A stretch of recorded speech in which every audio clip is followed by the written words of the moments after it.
To be honest, I've never heard of him. But then a ton of people were telling me huge amounts of money that he wants to invest in a Twitter deal.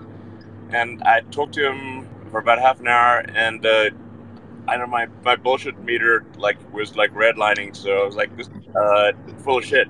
That was my impression. And so then I was like, but everyone, including major investment banks and everyone were talking about him like he's walking on water and has $1 zillion. And I'm like, that's not my impression. And my prediction to the investment banks, which some of it is you've seen on text because it was in a court case, was that that dude is something wrong, and he does not have capital, and he will not come through. That was my prediction, and that is definitely what happened. So I don't know. And how fucked are we in crypto? Would love your take on it. It's been the question I've been asking every panelist, because it just keeps getting worse and worse every passing minute, and the guys here looking on chain, and every 5 minutes is breaking news. Well, I'm not the expert on crypto. I think there probably is a future for Bitcoin, Ethereum, and Doge. I can't really speak to the others. One of those three in a cold wallet, not in an exchange, I think. I don't know. My guess is it works out well. Maybe some of the others too, but I don't know about the others. Elon Musk breaks his silence on SBF, Bitcoin, Ethereum, Doge, and the FTX crypto crash. Following his purchase of Twitter, Elon Musk decided to hop into a Twitter space with a bunch of crypto bros where he shared his thoughts on the recent crypto market meltdown and what he thinks will happen to the industry. Within it, Elon speaks on why he thinks if investors are holding Bitcoin, Ethereum, and Doge, they will do okay, and also why after meeting with FTX CEO Sam Bankman-Fried, he noticed many red flags pop up. Overall, Elon has one message and warning to investors: take your crypto off of exchanges. Make sure to stick around to the end of the video where Brian Armstrong, CEO of Coinbase, speaks on why Sam Bankman-Fried was a shady character in the industry, and also Chamath Palihapitiya shares why he never trusted SBF either. Also, only a small percentage of my viewers are actually subscribed. If you enjoy finance content, consider subscribing or liking the video. It's free and you can always change your mind. As the saying goes, not your wallet. So you really do want to just keep a cold wallet at an exchange. It's just this blockchain is a ASCII string with just a long ASCII string, and do you want your ASCII string? You want to control your ASCII string. So just don't put it in somebody else's hands. If you like your ASCII, if you want to get that ASCII string back, then you want to with this thing called the wallet. You want to control the password to it, not someone else. So why don't we just recommend to everyone right now, if you have your crypto sitting in an exchange, withdraw it.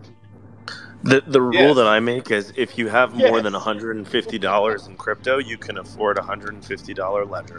No, I would reaffirm that, which is to say that if you have crypto, you should have it in a directly accessible cold wallet, not in an exchange. That would be wise, I think.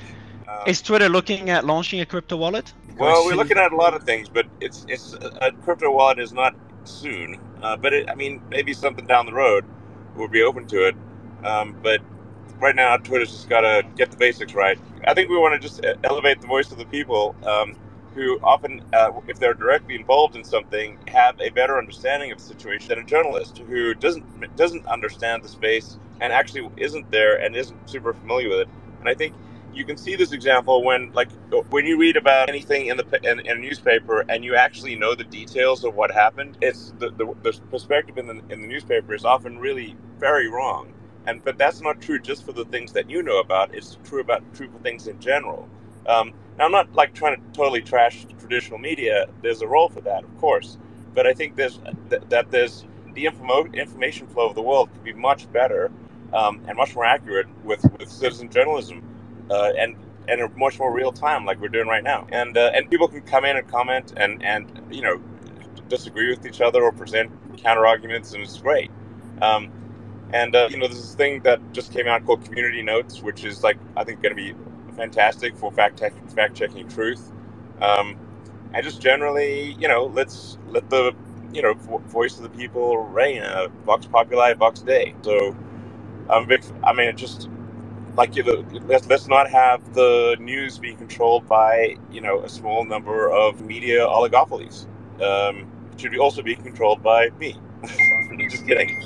So again, I'm speculating here. I mean, I've spent time with him. I've met him a bunch of times, and I have to say, I did not see this coming. Like he appeared to me to be a very bright, credible, competent person, perhaps a bit young, perhaps, a bit reckless at times, but not unethical and not committing fraud. I definitely did not see that.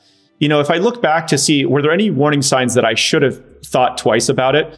One of the things I noticed was that in 2021, Coinbase had a good year. We did $7 billion in revenue, $4 billion of positive EBITDA. We became public as a company. At that time, FTX did about $1 billion in revenue. And I knew how much money we had for our venture budget and just like different investments we wanted to make. And I knew their revenue. I'll tell you an even more explicit signal. He pitched us in that $17 billion round, and I did a Zoom with him. And after the Zoom, I'm like, this doesn't make much sense, but I'll have my team do some work. We did some work and we sent him a 2-page deck. And we said, here are our recommendations for taking the next step. One was the formation of a board. The second was the creation of dual class stock. The third was some reps and warranties around affiliated transactions and related party transactions. And the person that worked there called us back and literally, I'm not kidding you, said, go fuck yourself. Was quote unquote the response to us. We're like, okay. So that was the easy decision, but message received.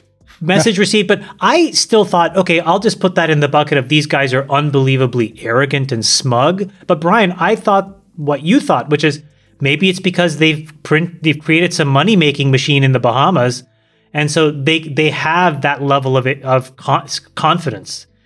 But then to see this thing to the extent of which is now, we're only scratching the surface, guys. We're going to find out stuff every day.